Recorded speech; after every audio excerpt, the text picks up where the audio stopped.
I'm joined by Magnus Carlsen. He's just defeated Gukesh in the first of their two games. Magnus, you were telling me the last interviews that you didn't seem too satisfied with your play, but I would say you played very well today. Do you agree with that?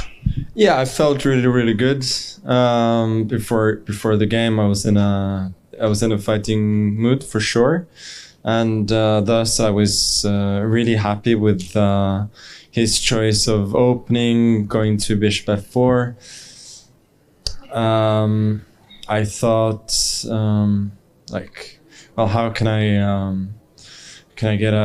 get my setups here? And so I decided to play this move b6 because, well, I didn't know any theory, but I realized that like the only way to try and punish it is knight c3, bishop b7, and I thought, let's go from there. It doesn't, like, intuitively, it doesn't look too too bad, and certainly very playable.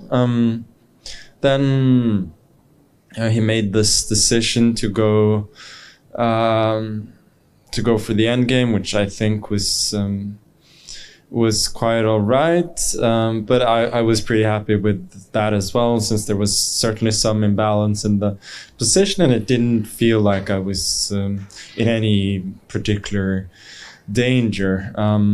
I think later on he probably made a decent choice, trying to exchange pieces. I also thought like he could have played more enterprisingly there, but I thought I was still fine.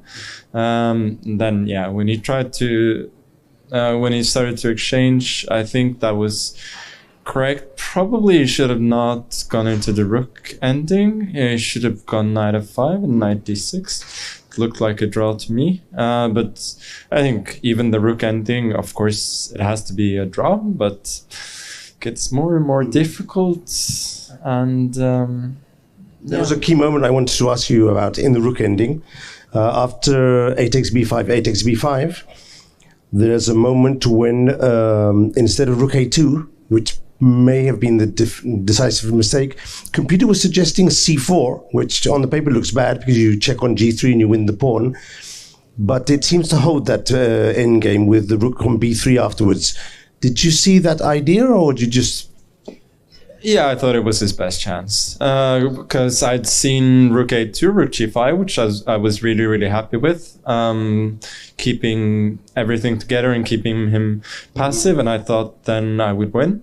And I thought c4, yeah, it was the only chance, and it didn't really like interest me at that point whether it was a win or a draw. I only knew that there were chances, and I didn't see that I could do anything differently before to prevent it. So I was just making the moves that I thought were logical, and yeah, if he finds a lot of precise moves, then probably it's a draw. If it doesn't, let me throw you a couple of questions from social media, which are interesting. Eng Emadov asks, taking into account your excellent endgame skills, which classical games did you study as a youngster to reach this level of endgame skill?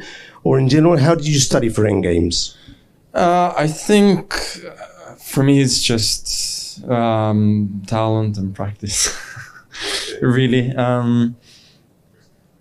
I think like many young players at the start, I was not so good at end games, and then with a lot of practice I got better at practical end games, and eventually I started to be okay at theoretical end games when I studied them as well.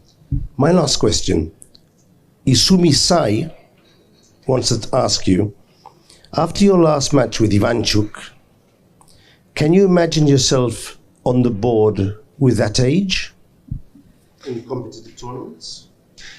I can. No. I mean, I don't. It's hard for me to see a world where I don't want to play at all. Whether that just be casually online or tournament here and there. I don't know. But I think I'll be playing some chess. Whether I'll be playing in the World Cup, that would be extremely unlikely. Cheers. Thank you.